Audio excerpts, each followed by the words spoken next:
Yes, students, today I am going to start with the summary of the chapter. If we are together, we are not afraid to die. The name of the chapter is If We Are Together, We Are Not Afraid to Die. Is that clear? So it is the second chapter of your book. Today I am going to start with its summary. Just listen to me carefully. In this chapter, the writer narrates his thrilling journey across the sea. In this chapter, इस chapter में the writer, जो भी हमारे writer हैं, narrates his thrilling journey. Thrilling मतलब एक thrilling क्या है, जिसमें एंजॉय किया उन्होंने, बहुत स्ट्रगल भी किया, बहुत टेंशन वाली भी थी, थ्रिल किया. बस थ्रिल में क्या हो सकता है कि पूरा, वैसे तो थ्रिलिंग हमेशा मस्ती वाली होती है, यहाँ पे थ्रिलिंग है कुछ ना कुछ, मतलब एक एडवेंचरस जर्नी की उन्होंने अक्रॉस द सी, समुद्र के आसपास, जो समुद्र की आर पार जो यात्रा की वो बताई गई है. He wanted to go round the world by sea in the same way captain James Cook had done about 200 years earlier. He wanted to go round. अब वो उनका एम क्या था? He wanted to go around. वो पूरा round लगाना चाहते थे, द वर्ल्ड, पूरे संसार का राउंड लगाना चाहते थे, बाई सी, समुद्र के द्वारा, इन द सेम वे, उसी रास्ते के अनुसार जिसमें captain James Cook had done about 200 years earlier. जब भी वो करना चाहते थे, उनसे 200 साल पहले कभी कैप्टन जेम्स कुक ने एक यात्रा की थी, पूरी की पूरी समुद्री यात्रा की थी, पूरे वर्ल्ड का राउंड लगाया था. उसी यात्रा की ये डुप्लीकेट करना चाहते हैं, दोबारा से उसी यात्रा को करना चाहते हैं. In July 1976 the writers set sails from the sea port of Plymouth in England.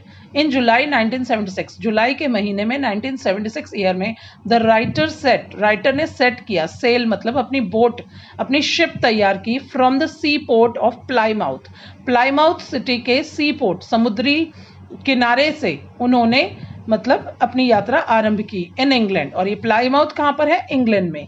His wife Mary, his 7 years old daughter Sue and his 6 year old son were also with him. अब वो अकेला तो यात्रा पे नहीं गया, वो अपने पूरे परिवार को लेकर गया. हिज वाइफ मैरी, उनके साथ उसकी वाइफ मैरी थी. His 7 years old daughter Sue, उनकी बड़ी बेटी स्यू थी, 7 years की थी. And his 6 years old son John, Jonathan उनका बेटा था. सुजाने उनकी बेटी थी. तो Sue is the nickname of Suzanne and Jonathan का निकनेम है जॉन. स्यू बड़ी सिस्टर है, 7 years की है, और 6 years का सन जो है वो जॉन है. वर ऑल्सो विद हिम, वो चारों के चारों फैमिली मेंबर्स इस यात्रा पर निकले. फॉर दिस लॉन्ग जर्नी, इस लंबी यात्रा में the writer had build for himself a huge boat. इस यात्रा के लिए, फॉर दिस लॉन्ग जर्नी, इस यात्रा के लिए the writer had build for himself, writer ने अपने आप बनाई अ ह्यूज बोट, एक बहुत बड़ी शिप बनाई, that was 23 meters in length, जिसकी जो लेंथ थी वो 23 meters की थी. He called it wave walker, उसने इस अपने शिप का नाम, जैसे किसी का टाइटैनिक होता है, किसी का कुछ और होता है, तो उन्होंने अपनी शिप का नाम रखा, he called it wave walker, उन्होंने अपनी शिप का नाम वेव वॉकर रखा.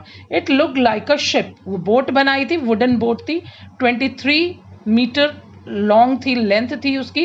तो इस वेव वॉकर को उन्होंने बनाया, it looked like a ship, और ये पूरी शिप के जैसी नजर आती थी.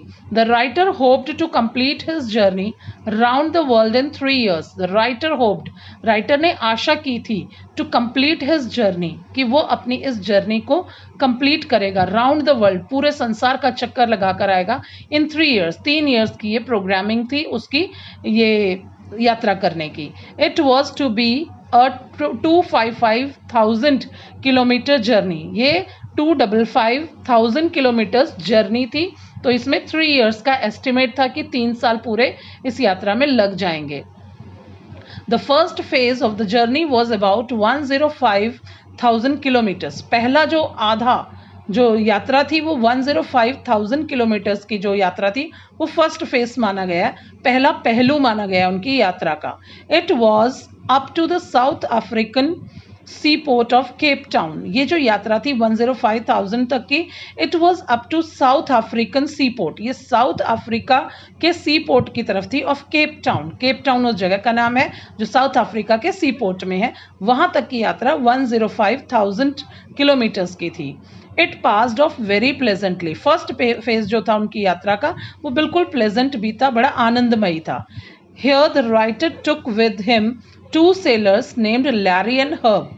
अब यहाँ साउथ अफ्रीका से उन्होंने 2 सेलर्स को, क्रू मैन को, सेलर्स कौन होते हैं बेटा, जो शिप को चलाने वाले, शिप को ऑपरेट करने वाले जो लोग होते हैं उनको क्रू कहते हैं। उन पूरी टुकड़ी को, जितने भी लोग उसमें काम कर रहे हैं उनको क्रू कहते हैं। Here the writer took with him 2 sailors। Writer ने यहाँ पर 2 सेलर्स को, सेलर्स कौन है, समुद्री यात्री जो समुद्री जहाज को कंट्रोल करते हैं, उनका नाम था 2 पर्सन का, लैरी विजिल। एक का नाम था लैरी विजिल और दूसरा था हर्ब सेलर। इनके फुल नेम मैं बता रही हूँ और यहाँ पे शॉर्ट नेम लिखे हैं। लैरी एंड हर्ब को उन्होंने अपने साथ ले लिया साउथ अफ्रीका से। Because the southern Indian Ocean is known to be the world's most stormy ocean. और यहाँ से इन्होंने इन 2 पर्सन के साथ पहले ही प्लानिंग कर रखी होगी बेटा, तो उन्होंने उनको रेडी कर रखा होगा, तो वो भी रेडी हो गए, आ गए अपने ड्यूटीज पर। Because the southern Indian ocean, और उन्होंने उनको क्यों लिया, क्योंकि सदर्न इंडियन ओशन जो हमारा हिंद महासागर है, नीचे श्रीलंका के पास कन्याकुमारी के नीचे की तरफ जो हमारा हिंद महासागर है, यह सदर्न इंडियन ओशन है, is known to be the world's most stormy ocean. अब वो इस इंडियन ओशन के पास से गुजर रहे थे और ये बहुत ही स्टॉर्मी है, बहुत ही तूफानी समुद्र है, सबसे भयानक, सबसे तूफानी समुद्र है। The second phase of the journey was 150,000 kilometre. जो सेकेंड फेज हुआ है वो 150,000 से आगे की यात्रा जो शुरू हुई है, वहां से सेकेंड फेज शुरू हो गया यात्रा का। It was to be completed on reaching Australia. और ये दूसरा फेज जो था ये खत्म कब होना था, जब इस शिप ने ऑस्ट्रेलिया पहुंच जाना था। On 25th December, the writer's wave walker was in the Southern Indian Ocean. 25th December को राइटर का जो वेव वॉकर शिप थी was in the Southern Indian Ocean. वो साउथ इंडियन, सदर्न मतलब हमारे इंडिया के जो साउथ में इंडियन ओशन है उसमें ये पहुंच गए थे। 3500 kilometres to the east of Cape Town. Cape Town से 3500 किलोमीटर, 3500 किलोमीटर्स अवे ये लोग चले गए। The first day of the new year 1977, new year 1977 का पहला ईयर जो था वो celebrated in the ship itself. जो न्यू ईयर डे था वो भी 1977, जो 1976 में इन्होंने जुलाई में यात्रा शुरू की थी, तो 1977 में 1 जनवरी के दिन यहाँ पर इन्होंने सेलिब्रेट किया शिप में ही। But on the 2nd of January, 1 जनवरी तक चलो इन्होंने क्रिसमस डे भी सेलिब्रेट किया और बहुत कुछ किया, but on the 2nd of January, जब 2 जनवरी आई, the weather suddenly became very terrible. जो मौसम था बड़ा ही भयानक हो गया, यहाँ पर आकर मौसम बड़ा ही खतरनाक, बड़ा ही भयानक हो गया। Their ship was caught in a stormy sea. उनकी जो शिप थी वो तूफानी सागर से घिर गई थी, मतलब तूफान जो सागर था, समुद्र था इंडियन ओशन, उसमें बहुत भयानक तूफान आ गया था। The storm continued for 3 days। ये तूफान जो था, समुद्री तूफान, ये निरंतर 3 दिन तक चलता रहा। The ship was badly damaged. और पूरी की पूरी शिप जो वेव वॉकर था वो पूरी तरह से डैमेज्ड हो गया था, टूट फूट गया था। The sea water flowed into it. और शिप के अंदर पूरा का पूरा समुद्री पानी शिप के टूट जाने के कारण अंदर आ रहा था। The ship could go down into the see any time. किसी भी समय ये जो शिप था वेव वॉकर, ये समुद्र में डूब सकता था। But each one, the writer, his wife, the 2 little children and the 2 sailors showed unusual courage and survived the storm. But परंतु each one, हर एक, the writer लेखक था हमारा, his wife उनकी पत्नी, the 2 children Sue and John दोनों बच्चे, and the 2 sailors और लैरी विजिल और हर्ब सेलर जो थे, ये सारे के सारे मेंबर्स ने बहुत हिम्मत दिखाई। showed unusual courage, असामान्य हिम्मत दिखाई, कॉमन हिम्मत नहीं, बिल्कुल असामान्य, बिल्कुल एबनॉर्मल कंडीशंस को भी इन्होंने कवर अप किया। एंड सर्वाइव्ड द स्टॉर्म, और स्टॉर्म का सामना किया, स्टॉर्म में बचे रहे, जीवित रहे, हिम्मत रखी इन्होंने। Little John said, Daddy, we are not afraid to die if we can all be together. अब ध्यान से सुनना बेटा, वो बच्चा क्या कह रहा है, यही तो चैप्टर का टाइटल है। बच्चा कह रहा है, जॉन सेड, अपने डैडी को वो कह रहा है, we are not afraid to die, कि पापा हम लोग डरने मरने से नहीं डरते। If we can be together, अगर हम die together, if we all be together, अगर हम सारे के सारे इकट्ठे हैं और इकट्ठे ही हमें कुछ होता है तो हमें मरने से डर नहीं लगता। The chief object of this chapter is to give an account of this very voyage. जो मेन ऑब्जेक्ट है, मेन एम जो है इस चैप्टर को हमारे सिलेबस में डालने का, वो ये है कि ये इस यात्रा का पूरा अकाउंट, पूरा का पूरा दृश्य दिखाया गया कि ये यात्रा कैसी रही।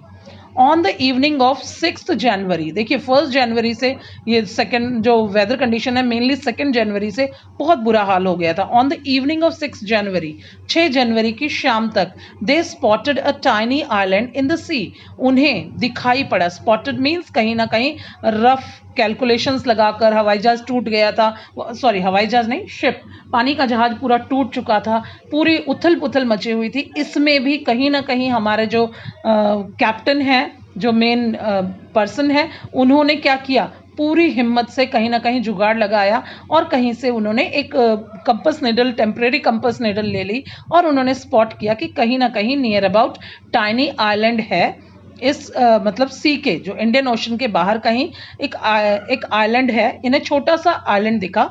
इट वाज एम्स्टरडम, इसका पूरा नाम है बेटा आइल एम्स्टरडम। इस जो भी ये आइलैंड है इसका नाम है आइल एम्स्टरडम। तो इसमें यहाँ पर उन्होंने इस आइलैंड को देखा कि ये कुछ दूरी पर है। It was only 65 kilometres wide, और ये जो आइलैंड है आइल एम्स्टरडम, ये 65 किलोमीटर्स चौड़ा है। And only 28 people lived on it, उस पर इनहैबिटेंट्स कितने हैं, कितने निवासी उस पर रहते हैं, only 28 people lived on that isle Amsterdam island. They welcome the writer and his group on reaching there, और उन 28 के 28 जब ये शाम को उतरे तो शाम को शायद वो नहीं दिख पाए थे, उन्होंने थोड़ा सा, जब एक बेटा डूबते को तिनके का सहारा होता है, जब इनकी शिप पूरी की पूरी पानी में डूब गई थी, टूट गई थी, बेकार हो गई थी, पलट गई थी, बहुत बुरे बुरे हालात हुए थे, तब भी ये बचकर टूटे फूटे शिप को लेकर यहाँ तक आए। और फिर जब ये वहाँ पर रात को उतरे, छोटे से एम्स्टरडम पे, छोटे से आइलैंड पे जब ये उतरे, तब इन्हें ऐसा लग रहा था डूबते को तिनके का सहारा, कि ये छोटा सा आइलैंड भी इनके लिए जीवनदायी हो गया। वहां पर इन्होंने अपने शिप को आराम से नीचे उतरकर, शिप को खाली करके या जैसे भी करके इन्होंने वहां पर टेम्परेरी उसको सेटलमेंट किया, जितने भी टूल बॉक्स वगैरह यूज करके इन्होंने उनको ठीक किया। और वहां के 28 पीपल जो थे, किस पर थे, आइल एम्स्टरडम पर, उन्होंने इनको हेल्प आउट किया, इनको वेलकम किया। They welcome the writer and his group on reaching there, इन्होंने वहां पर आकर इनकी बहुत ज़्यादा हेल्प की और बड़ा वेलकम किया, खुशहाली से खाना पीना और इनकी जितने भी रिपेयर वगैरह की टेंशन थी वो सारी की सारी कवर अप की। Is that clear? So go through this chapter thoroughly at home. The chapter's summary is already done and you will have to go for the question answers, long question answers, everything you will try to read thoroughly for the first term exams as well as final exams. Thank you.